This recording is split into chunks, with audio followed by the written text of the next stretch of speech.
안녕하세요. 제로서 부동산TV 최수정입니다. 요즘 아파트 매매가가 점점 올라가고 있죠. 분양가도 너무 높다 보니까 당장 집을 장만하기에는 집값이 너무 부담되실 거예요. 그래서 요즘 매매보다는 전세를 구하시는 분들이 지속적으로 증가하고 있는 것 같더라고요. 그런데 전세라도 보증금 역시 만만치 않죠. 그래서 전세자금 대출을 이용해서 전세집을 구하시는 분들이 많으실 텐데요. 그런데 서울 초년생이나 전세대출을 처음 받으시는 분들은 대출 종류부터 금리까지 어디서 어떻게 알아봐야 되는지 잘 모르시는 분들이 많으시더라고요. 오늘 영상은 사회 초년생이나 신혼부부 그리고 전셋집을 처음 구하시는 분들에게는 다소 생소하고 복잡한 전세자금 대출 받는 방법에 대해서 말씀드리려고 합니다. 전세자금 대출을 이용해서 전셋집을 구하시는 분들이나 또한 전세자금 대출을 처음 받아보시는 분들에게는 오늘 영상 도움이 되실 거예요. 먼저 우리가 전세자금 대출을 받을 때에는 내가 어떤 대출을 받을 수 있는지에 대한 조건과 한도를 제일 먼저 확인해 보는 것이 중요합니다. 그래야 대출을 받을 수 있는 금액과 내가 소유한 금액을 합산해서 그 금액에 맞춰서 전세집을 구할 수 있을 테니까요. 보통 전세자금 대출을 크게 세 가지 종류로 나뉩니다. 첫 번째는 중소기업 청년 전세자금 대출입니다. 신청 조건은 만 19세 이상 34세 이하이고요. 중소, 중견기업 재직자나 청년 창업 지원을 받고 계시면 신청이 가능합니다. 소득 조건은 부부 합산 연소득 5천만 원 이하이고요. 혼자 벌고 계시면 3,500만 원 이하입니다. 순자산가액은 3억 4,500만 원 이하이고요. 세대주와 세대원 전원이 무주택자이어야 합니다. 대상주택은 전용 85제곱 이하, 즉 33평 이하 가능하시고요. 임차보증금이 2억 이하, 대출한도는 최대 1억 원까지 가능합니다. 금리는 1.5%이고요. 대출기간은 최초 2년부터 사회 연장 가능하여 최장 10년 이용할 수 있습니다. 상환 조건은 매월 이자만 납부하시고 전세 만기 때 일시상환 조건이며 중도상환 수수료는 없습니다. 그 밖에도 대출이 안 되는 자격 요건이 되게 많더라고요. 주택도시보증공사에 전화하셔서 신청 가능 여부를 확인하시고 진행하시기 바랍니다. 두 번째는 버팀목 전세자금 대출입니다. 신청 조건은 성년이 세대주나 세대주 예정자 신청할 수 있습니다. 소득 조건은 부부 합산 연소득 5천만 원 이하이며 신혼부부는 7,500만 원까지 가능합니다. 순자산가액 3억 4,500만 원 이하여야 하며 세대주와 세대원 전원이 무주택자이어야 합니다. 대상주택은 전용 85제곱미터 33평 이하여야 되고요. 임차보증금은 일반 가구는 수도권 3억 원, 수도권 외부는 2억 원까지 가능합니다. 또 신혼부부는 수도권 4억 원까지 가능합니다. 두 자녀 이상 가구도 수도권 4억 원, 수도권 외 지역은 3억 원까지 가능합니다. 대출 한도는 일반 가구는 수도권 1억 2천만 원까지고 수도권 외는 8천만 원이고요. 신혼부부나 두 자녀 이상 가구는 수도권 3억 원까지, 또 수도권 외에는 2억 원까지 대출이 가능합니다. 대출 한도는 일반 가구는 전세금의 70%까지 가능하고요. 신혼부부나 두 자녀 이상 가구는 전세금의 80%까지 가능합니다. 금리는 소득에 따라 2.3%에서 2.9%이며 추가 우대 금리 적용을 받을 수 있으니 좀 더 낮은 금리로 대출을 받으실 수 있으시겠죠. 대출 기간은 2년부터 사회 연장, 최장 10년까지 가능합니다. 중도 상환 수수료는 없으며 상환 방법은 이시상환과 혼합상환이 있으니 이 또한 자세한 것은 주택도시기금에 전화하셔서 정확한 상담 받으시기 바랍니다.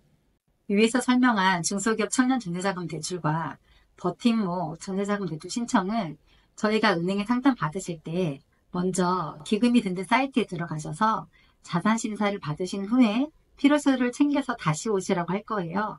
그래서 여러분들은 위에 대출 자격 조건을 보시고 해당이 된다고 하시면은 내가 이사하시려는 집의 보증금과 또한 대출금을 어느 정도 계산을 하시고 또 잔금일까지는 어느 정도 정하셔서 그 다음에 가까운 은행 가셔서 상담을 받아보시는 게 좀 더 빠른 진행과 또 편리하고 쉽게 상담을 받으실 수 있으실 겁니다.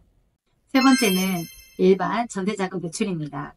내가 이사 가려고 하는 집의 보증금이나 나의 소득 조건이 또한 자격 조건이 이 두 가지 대출 조건에 해당되지 않는다면 일반 전세자금 대출을 신청할 수 있습니다. 대출 한도는 보증금의 80%까지 대출이 가능합니다. 주거래은행이나 가까운 은행에 가셔서 대출 상담 받으시면 되시는데요. 가능하면 은행 두세 군데는 가셔서 상담 받기를 추천합니다. 은행마다 금리가 조금씩 다를 수도 있고 우대금리도 다르기 때문에 한 곳만 가서 상담하지 마시고 여러 군데 가셔서 조금 저렴한 금리로 대출 상품을 알아보시기를 추천드립니다. 그런데 나는 너무나 바빠서 은행 갈 시간도 없다 하시는 분들 계시잖아요. 그런 분들은 부동산에서 집을 보시고 계약을 진행하실 때 부동산에서 전세 대출이 가능한 은행에 영업사원을 소개받으실 수 있습니다. 은행별로 영업사원들이 있으니 여러분들이 각 은행별로 전화 상담으로 진행할 수도 있고요. 좀 더 편하게 대출을 받으실 수 있습니다. 금리는 은행마다 조금씩 다르긴 하지만 2.75% 정도부터 진행되는 것으로 알고 있습니다.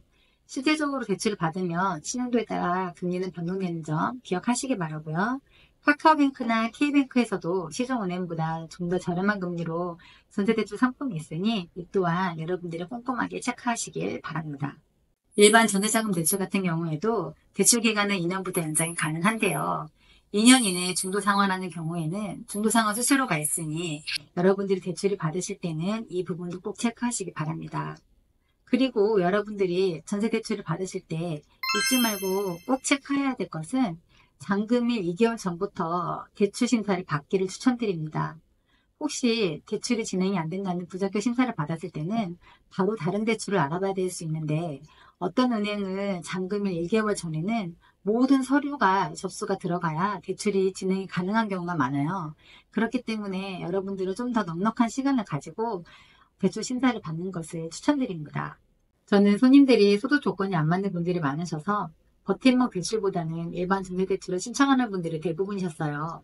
그런데 예전에 카카오뱅크가 전세자금 대출을 신청한 지 얼마 안 되었을 때 손님이 카뱅에 전세자금 대출을 신청했다고 하더라고요. 그래서 저는 잔금일에 대출 나오는지만 한 번 더 체크해달라고 그리고 걱정 안 하고 있었거든요. 근데 손님이 잔금 일주일 전에 카카오뱅크에서 전세대출이 진행이 안 된다고 연락이 왔다고 어떻게 해야 되냐고 연락이 오신 거예요. 잔금일이 넉넉하게 남았다면 저희도 특약 조건이 있어서 계약을 취소하고 다시 알아보면 좋겠지만 손님도 모든 이사 일정이나 또 모든 것을 다 그 잔금일에 맞춘 상황이어가지고 계약을 쉽게 포기할 수가 없었어요. 그때 각 은행 영업사원 과장님들께 전화를 다 돌려서 일주일 안에 대출 나와야 되는 상황을 얘기했었는데 당연히 되는 곳이 없었겠죠. 그래서 그때 정말 여기저기 안 알아본 곳이 없는 것 같아요. 그런데 다행히 능력 있는 모 은행 과장님을 만나서 그분이 정말 적극적으로 대출을 진행해 주셔서 저희 손님의 잔금일을 무사히 이사할 수 있었습니다. 그때 손님이 저에게 자기는 걱정 안 했다고 하더라고요. 뭐 제가 어떻게든 알아보고 해결해 줄 거라고 믿었다고 하더라고요. 근데 그때 제가 정말 잠도 못 자고 고생 많이 했거든요. 그때 생각하면은 지금도 아찔합니다. 그래서 그런지 저는 지금 카카오뱅크나 K뱅크에 전세대출을 신청했다고 하시면은 제가 아주 많이 귀찮게 잔금일에 문제가 없는지 확인을 많이 하게 되는 것 같아요. 전세자금 대출은 개인의 신용도와 은행 정책에 따라서 조건이 많이 달라질 수 있어요. 그러니 꼼꼼하게 따져보시고 준비하셔서 내게 맞는 대출 조건과 또 가장 저렴한 금리로 대출을 잘 받으시기 바랍니다. 오늘 영상 여기까지고요. 도움이 되셨다면 좋아요, 구독하기 부탁드립니다. 그리고 오늘 영상 보시고 궁금한 거나 질문이 있으신 분들은 아래에 고정 댓글에 글 남겨주시면 답변 드리겠습니다. 오늘도 좋은 하루 보내세요.